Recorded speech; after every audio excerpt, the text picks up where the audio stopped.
Hello, everyone, and welcome to Help Me Buy Property Podcast. This is episode number 5. And with a round of applause, we have someone who is near and dear to my heart. We've been talking a lot in the past recently.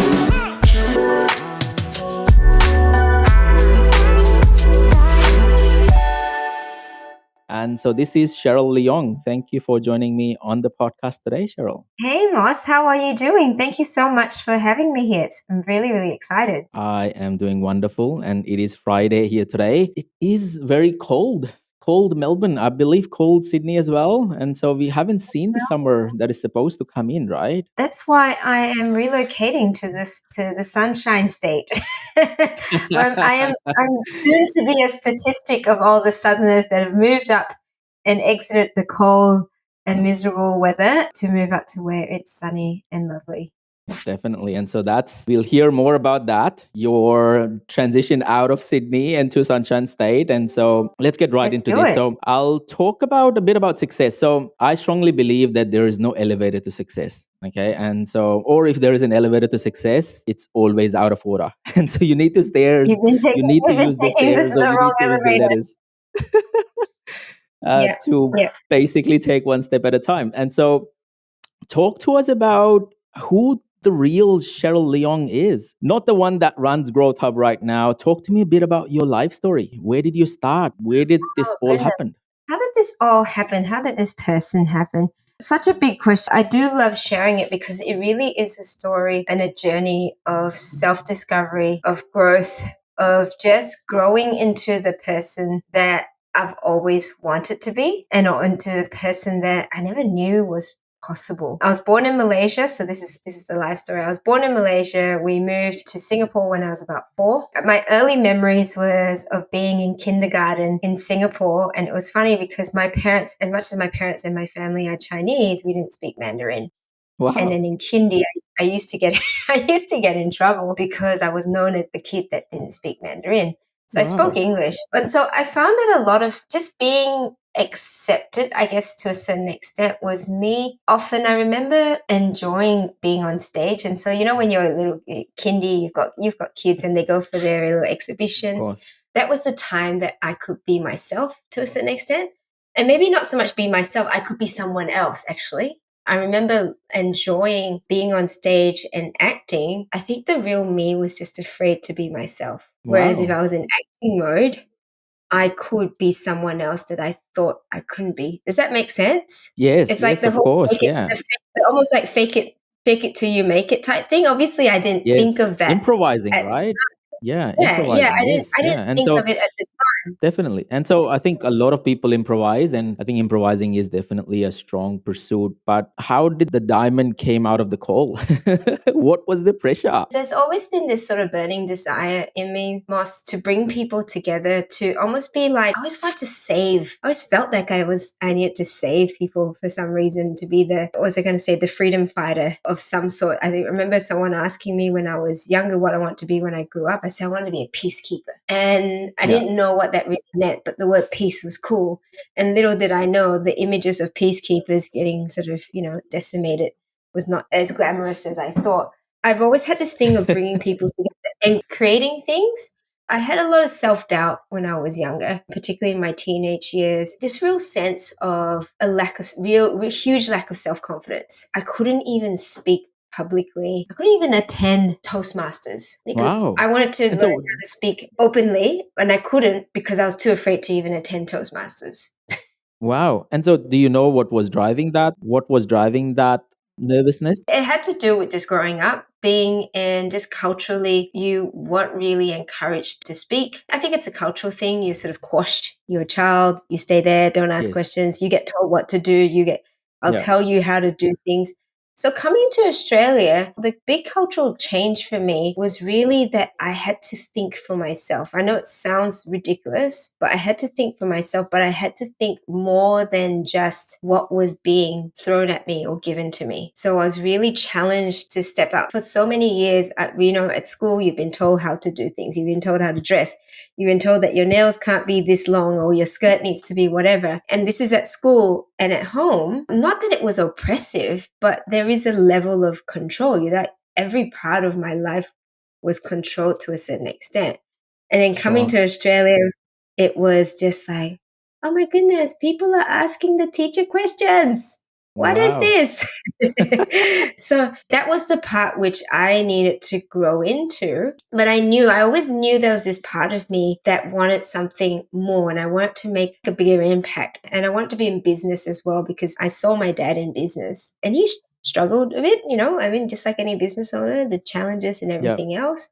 But very old Yeah. school business where there was no delegation or anything. He had a secretary that was about it, but then he did everything. He traveled everywhere. But I knew that I wanted to create something. And what year are we talking about when this transition happened? So you moving to Australia. What age are we talking about? I mean, I moved to Australia when I was in year 8, and Okay. it was hard. Like it was hard for us because we didn't really have any idea we were moving to Australia to start off with, Yeah. myself and my Yeah. brother. So there was a whole lot Yeah. of emotional stuff that we had to deal with. I look back at my high school years and even my early uni years was so much about that lack of confidence and that lack of self-belief in everything that I was doing. And I think really the trigger point for me turning all that, because I always had all these ideas. I love business ideas. I love creating things. And my friends have always said, okay, what are you doing now? Or what idea are you working on now? And to a certain extent, sometimes they make jokes about it because they'd be like, ha ha ha, Cheryl's doing something else. It used to get to me because I'm like, what does that mean? Is it the bad thing? But I couldn't Yeah. help myself. I really want to get into different things. The real turning point was I've been in corporate. I came out of uni. I actually started a window cleaning business. I did business A in law, window by the cleaning way. business, did Window you say? cleaning. A window cleaning business. Amazing. Wow. What year are we talking about? I think it was about 22, 23, maybe about 23, 24. Wow. Um, Wow. I came out of uni. I'd done other things like I'd helped my parents in their wholesaling business. I did network marketing, that sort of thing. But the window cleaning business, and I tell you why window cleaning, Sure. because Queensland at the time, I was living in Brisbane. Queensland at the time was going through a property boom. And I Yeah. was like, how do I get to understand the property industry? And for some reason, window cleaning was the thing that came up. We actually Yes. purchased my partner and I at the time purchased a small window cleaning company. And what they were doing at the time was they specialized in first cleans. So first cleans are the cleans that the window cleaners do when we complete a property. It's Yes. specialized type of Yeah. cleaning. And so Yeah. in my mind, very naive sort of mind, I'm like, property has windows, we clean the Yeah. windows. And so, Definitely. but what the cool thing that came out of that was I got to see all these different developments that were happening. Yeah. And I remember we did a boarding house as well. And either way, that business was sort of my first foray into building my first business. I Sure. eventually got the name card for it still somewhere. The Is first it name still card that I going? Is the business still no, no, no, going? no, no. The business is not going anymore. I ended up moving to Sydney. I sold it to Sure. my partner at the time because I was like, I'm not physically the right type of window cleaner. I Yes. had to Probably need I had to letters pretty much every day, isn't it? I was carrying a ladder everywhere. I was really carrying a ladder That's it. everywhere For and I people went, who have met this Cheryl, it'd be isn't like window cleaning. Yeah. what? What? You can't get the tall windows. No, but I was very good. Like I know the strokes for window cleaning now. And anytime I see someone Wow. cleaning windows, I'm like, no, it was It really is like I realized fascinating, though. I must say. I must say it is and so, fascinating. yeah, fascinating in what sense? That it was window Well, cleaning? fascinating in a Or sense that that it is an art, right? I mean, every time I see a window cleaner, I have a good friend of mine who does run a cleaning business, and it is fascinating the way the strokes move, and the way they quickly do it. I would probably take hours and hours. I take bloody 2 hours to clean up the window for my own car, and so Yeah, it's still yeah, an there art is an to me. art. And I used to have the belt for it, and I had my little squidgy thing, and you had to have a Oh, proper window cleaner squidgy. yes. You had a bucket, and I had one of the little mop things, and it was literally like almost 2 seconds each window. You do do do do do, and then it's sort of like Karate Kid, wipe on, wipe off. But it was cool. I talked to different people about the type of solutions that they were coming up to in terms of how to stop the concrete getting on windows and how Yeah. to make sure that all the other stuff wouldn't damage the windows while construction was happening. So it opened the doors up to a lot of really cool things from there, which is great. But again, then it was sort of the next part of my life where I said, I Yes. think I'll put down my squidgy, maybe explore what I went to uni for which was business and law. I was just basically using that as a segue to let's talk about the change, right? I think the change I always feel is the hardest thing, right? It's hard at the beginning, it's messiest in the middle, and it's the best at the end. I use that as an example for developments, right? It's usually hardest at the start, it's messiest in the middle, and it gets better when you get the profit. So how did the change happen? Yeah. What was the transition? I got to a point where I always knew that I wanted to run my own business and I knew that I wanted it to be in property of some sort. And so after about, I can't remember, maybe about 5 or 6 years of being in the corporate space, and I knew I was never intended to be there for a long term, I made the decision that I would quit. And I'm not saying people do this because I look back and I go, I should have done it differently. Quit, and I was going to start an online business. That was the start of the journey, but I was still incredibly raw, naive, and almost stupidly optimistic that I could create this online business, a year or so and then be able to live off the profits of it. I blame books like, not blame, but I'm thankful. I'm grateful for the books like The 4 Hour Work Week, because that was the Yes. thing was like, Robert Kiyosaki, Rich Dad, Poor Dad, Tim Ferriss with his 4 Hour Work Week. I'm like, all these people, they're creating this wealth and freedom through Yeah. running businesses and stuff. That was my first then breaking out of corporate. But again, I won't go into too much detail, but the real clincher for me and the biggest transformation for me was, it's a little bit cliche, but the moment my daughter was born, the moment she was born. Sure. And why I say that was because then I realized I had to be her role model. I had to remove any fear and doubt that I had in myself because I wanted her to be another level person to what I was and to not have to go through, I guess, the struggles, the challenges, the doubts that I have, and be able to say, hey, I see mom now and she's confident in what she does. She's a good person, that she doesn't run Definitely. away from things that she's afraid of. I had to be that person for her and my children. As much as I'd always challenge myself, there were things that were holding me back. Each Yeah. time now, if I feel this sense of fear about something or I feel challenged, I'm like, would I be proud of this to say this to my kids? If I'm not going to be proud of what I'm doing, then I've got to really look at myself and going, have I stepped up? I know it sounds like cliche because as parents, you hear this all the time. You're like, my children have changed my world and everything. And I guess it's true when you're doing it for someone else, not just yourself, because you sort of go with yourself, you can sort of almost take it a little bit easy. But when you've got someone that's keeping you accountable in some way, then you've got a focus that's outside of you that's going to keep you Sure. going. And so, look, I strongly believe that kids are the biggest catalyst in a person's life. I do Mm. also believe that when you talk about life, I look at life as almost a sewer. You get out of it exactly what you put into it, right? So it has to be exactly that. And so my next question, or taking away from this, is, so how did the transition happen from you being who you were, the kid is born now, you have gone Mm. from mediocre investing to high net worth investing? What were the changes? What were you doing differently now? The biggest change was just believing, because I always thought when I started investing, it was the mindset, and I guess it comes down to the education. I always thought I wasn't educated enough in a sense. Like I was just learning in my property journey.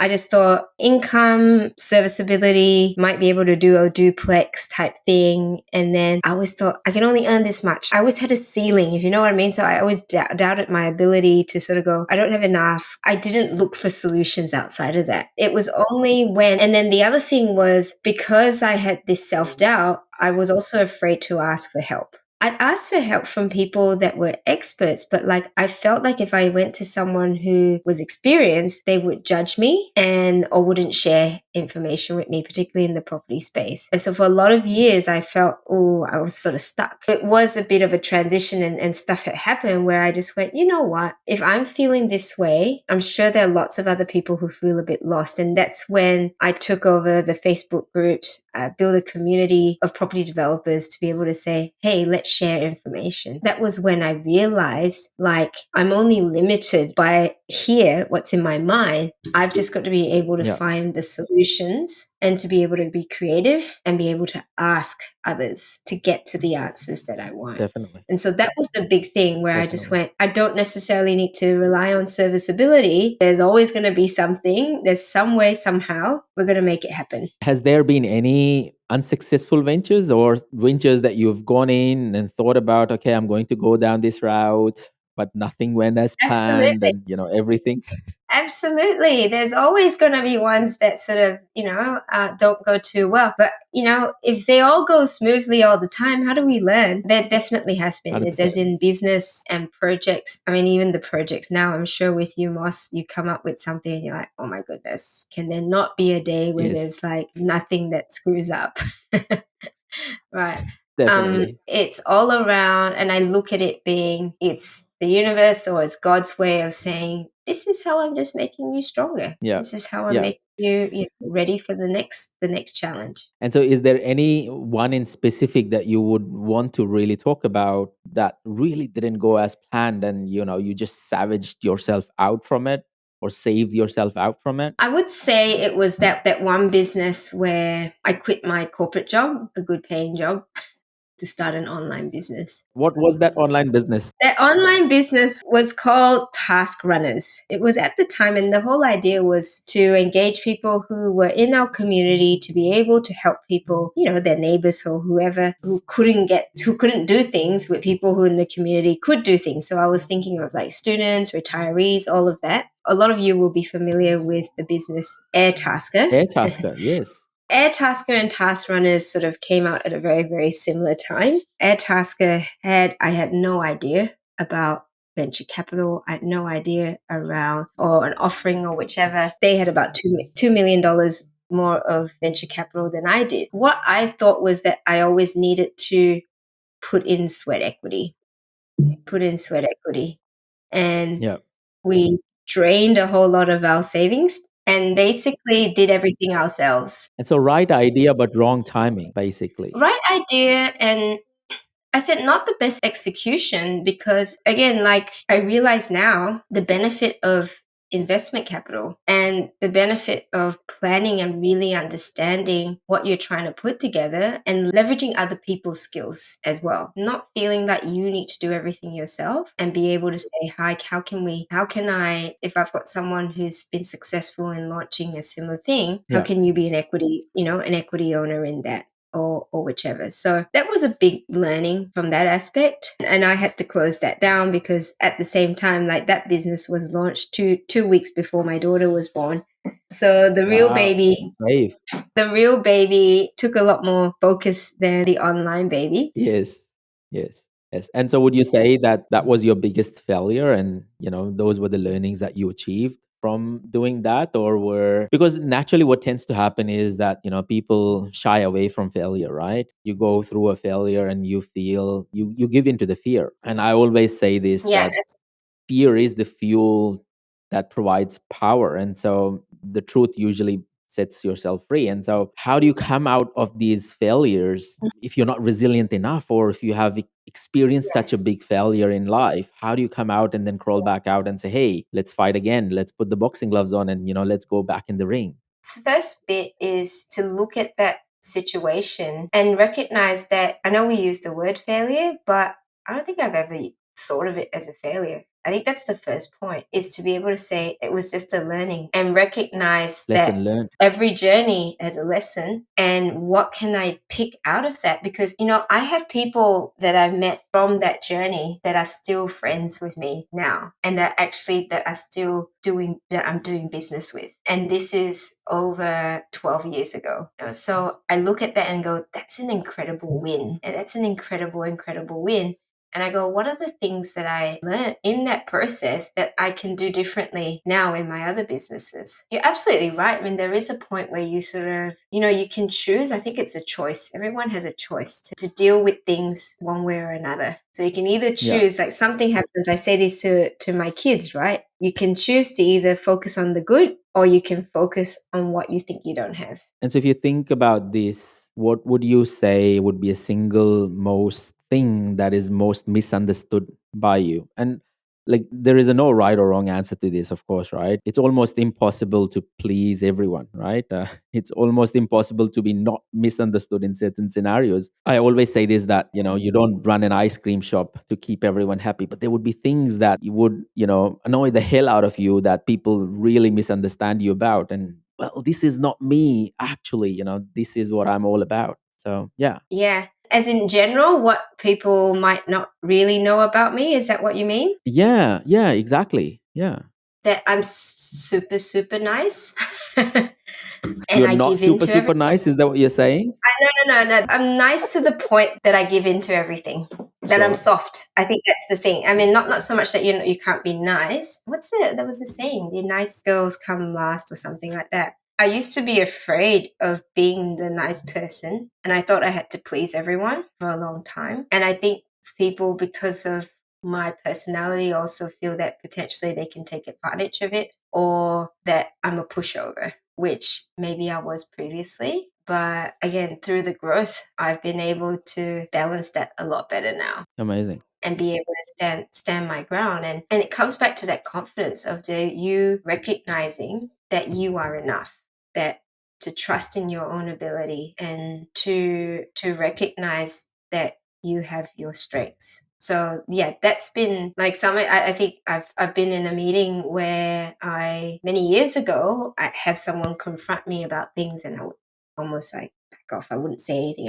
I'd be a mumbling mess. But these days, I will just hold my ground, be very respectful. I don't Yeah. overreact. I don't get emotional, and I just can talk, fairly, what's it called, with a level of authority and confidence of what I know and what I can add to the conversation. Great. I think we've been talking about failures, and a lot of failures, and we've been talking about important lessons that you've learned on the career. What about that one thing that you would always want to be remembered for? What do you think that would be? Oh, this is when like you have to think about when you pass on, what people remember you for. Well, what's your legacy? Is it Growth Hub? Is it your kids? Is it your portfolio? Is that something that is close to the heart that no one knows of? What I would like is that I want people to, I guess, to a certain extent, have had an impact on people, so that they were able to step into their greatest self. In some way, I sparked that journey, and I don't have to be in the whole part of that journey just to be able to say Cheryl was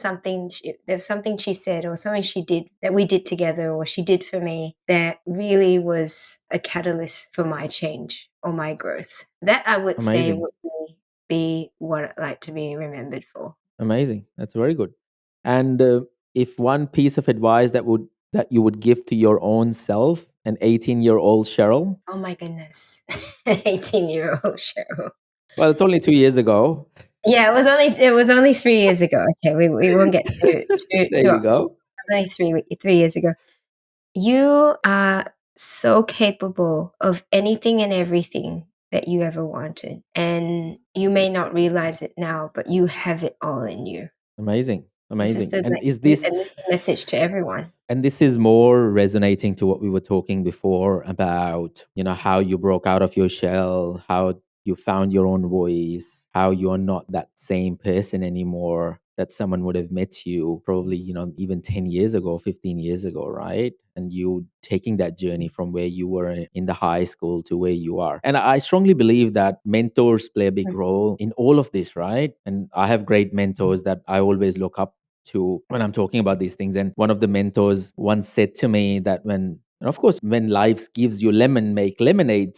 But he added an extra bit to it. He said, find someone whose life has given vodka to them and have an awesome party. Yeah, So, yeah, who are yeah. you? Who does Cheryl look up to? I look at it now, and previously I used to think, like I said, I had this mindset around if, and it was a little bit warped, right? Because I would be like, I look at all these people and their success, and I didn't know how to really gel with them. And then I look at it now, there are so many people in my life, including you, including, meet so many people, and I'm so blessed. And if there's I can't put my finger on that one person because every single person has their own spark. Every single person. So the most influential people would be, I'm trying to think of names in particular. I would say one would be my mother. Not so much because she encouraged me or was complimentary on me. Like I said, it's a cultural thing. You don't say nice things to your children.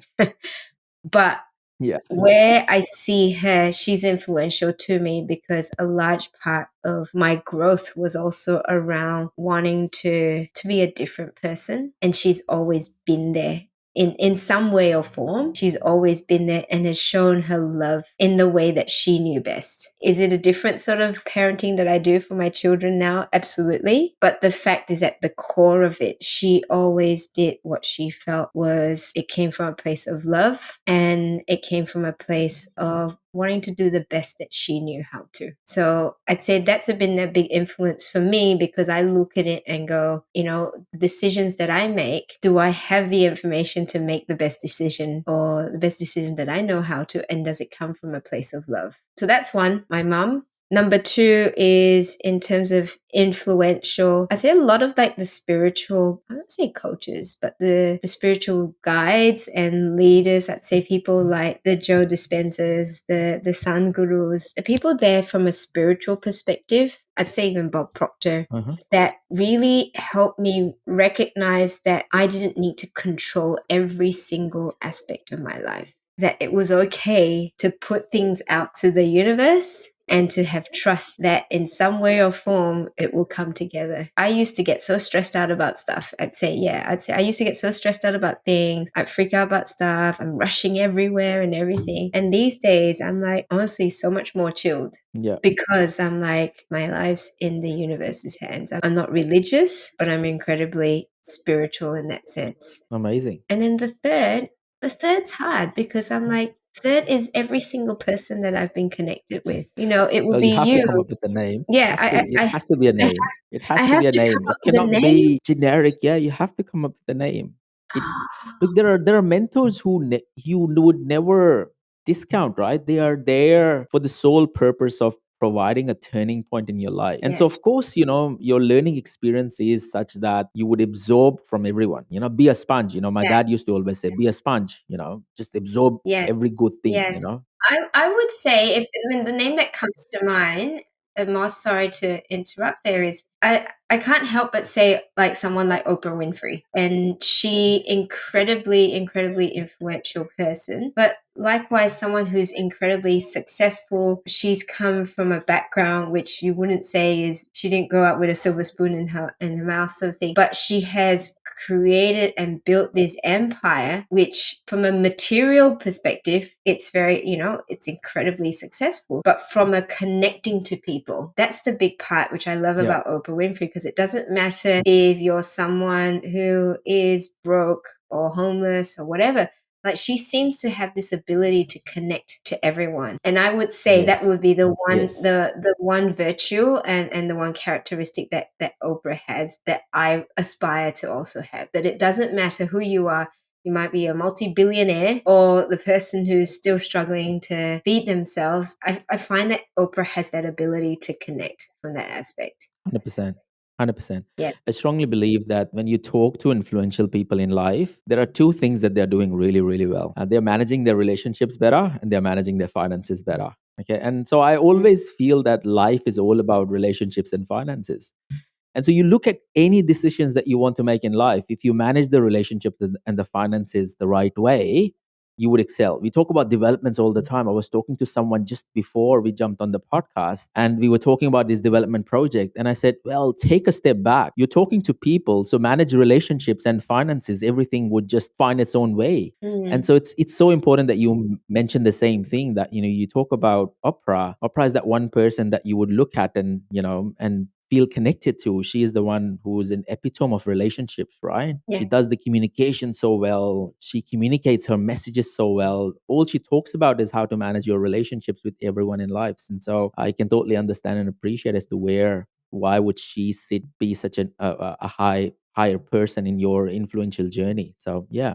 Yeah. And like I said, it's not just about the financial success, right? She has this mindset of abundance, that the fact that, yeah, of course she's got, she's worth a lot of money, but she's also giving that back. She's contributing to society in some way. She's got really strong views on things to have an impact on the community. So it's those sorts of things where I go, wow, we are all made of the same stuff. And the only difference Yes. between Yes. you and I and her is really what sits in here to be able to go, can we Yes. excel and get to that point? And that's the part where I go, okay, yeah, that's someone where I got to learn from that and be able to get to that point. Yes, I think it's an interesting comment that you make about success. I was watching a documentary the other day, and one sentence that I took out of that documentary is, of course, people associate success with money and success as to monetary financial gains. Success in your own personal space is all about how many people you are helping, how many lives you are influencing. Well, that's what it Mm, really is, right? The mm, money is a byproduct of you charging for that service, or you're not charging for that service. And so that's the difference between the good and a business decision, right? You think about yes, it, you're in this world solving problems, and that's all you're doing. And so some people start charging absolutely. money for solving problems, and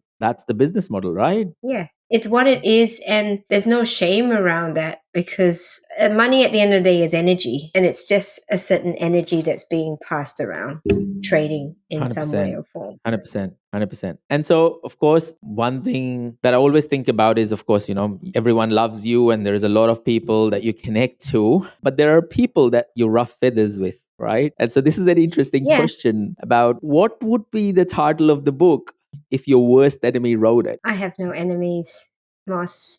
I like to think I don't have enemies. What would be the title of the book that your worst enemy wrote about? I would say maybe not an enemy, but someone that would whinge Someone about who me. dislikes you. Maybe Is let's tone it down. Maybe let's tone it down Yeah, and say, this likes me. She doesn't dance. She doesn't answer my emails. Or something. Or she took 2 weeks to answer my emails. I've tried to ring, I had 5 missed calls or something like that. That would probably be the main one. What was it? sure. The title of the book? Your worst enemy. Yeah, I just couldn't get you. Oh, and maybe it'll be called the dial tone. The dial tone, yeah. Or go straight to Yes. voicemail, something like that. I like it when you send an email to Cheryl Leong and you get this automated reply back saying, hey, your email is important to me, but I have specific times I check my email, so please don't be offended if I don't respond to you Yeah. directly. And be like, that's such an awesome way to put it nicely that, hey, I don't you think are I actually not said that it's important right now. important. I, d- I think I do. I say something about me having a goldfish, to have traits like a goldfish, like I get distracted by emails. So I'm like, there's a specific time that I read my emails, unless it's absolutely like the world is falling or whichever, right? I do give people the exits. I've got 3 things that say, if it's in regards to accounts or whatever, or it's in regards to your virtual champion, you can address, these are the 3 people to go to. But if none of these are able to help you, then Yeah. please wait for my response. No, 100%. I think it's an awesome hack. And so, coming to the next question, what is your favorite productivity hack?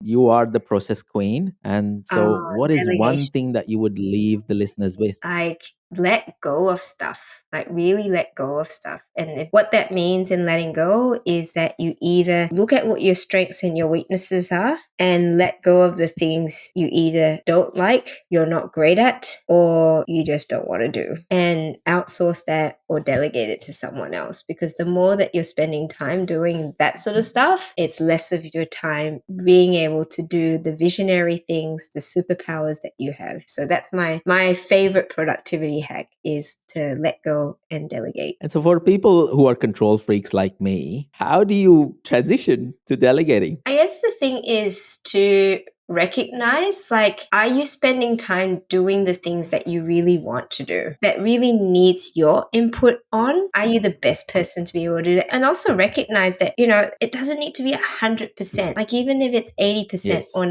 90% and then someone else is doing it, that removes you from being the person that needs to do that. Because Yes. at the end of the Yes. day, we've all got the same amount of time in our day. You sort of go, and then it's about prioritizing. It's not about being busy. It's about, how do you prioritize what needs to be done? And so then it comes Yes. down to, how much time do I want to spend prioritizing work or family or whatever? And if it starts to get in the way of things that mean something to you, then you've got to have a real sit down and go, if I want to have control, do I have control over my life now if I'm taking control over the things that I shouldn't? Does that make sense? Yeah, 100%. Yes, definitely. I think one of the things that I practice quite efficiently was a 3-day rule for things that I don't like. And so I'll park it and I wouldn't touch it for 3 days. And someone within the company, within the organization would pick it up and get it done. And so I'll come back to it in 3 days. It'd be like, oh, do you still need me? And people be like, oh, no, this is done. Be like, yeah, sweet. This Yeah, is how it awesome. needs to be then. Yeah, so that's like with my emails, right? I come back to Yeah. it in 5 days. If it's, generally my amazing, extraordinary assistants responded to it. And if not, then I'm like, damn, I've got to respond to it. Perfect. That sounds very good. That sounds very good. And finally, where can our listeners find you, Cheryl? Of course, the PDA community is there, or Property Development Australia community is there, but where can the listeners really find you? Yeah, sure. So, yeah, Property Development Australia is our Facebook group and community. I am fairly active on Facebook, LinkedIn, got a YouTube channel for Cheryl Leong. Look it up there. I do lots of interviews with developers and people in the development space. Moss has been a guest in one of those. And if you want to reach out to me, Cheryl at thegrowthhub.io is probably the best. Heads up, you might get my out of office email. So I don't really respond incredibly quick on emails, let's just say. No, I think, Cheryl, you're awesome. Thank you for coming on the show and sharing such a powerful No, story. Thank you for thank you. being resilient and being the person that you want other people to be. So it's amazing to have you on the show. And hopefully, listeners and learners took a lot out of this. And I'm sure that there would be a flood of people coming after you, Cheryl, asking you more stuff about how do you do this? How do you manage 10,000 things at one time? So It's been an absolute pleasure, Moss. I'm so thankful and grateful for being here and sharing my story. And if it inspires or motivates anyone, that's cool, but feel free to reach out. I love meeting new people and I love connecting with new people as well. So thank you. awesome. And that is it from us. Have a great day. Keep smiling, keep It's a wrap. laughing, keep investing. This is Adios.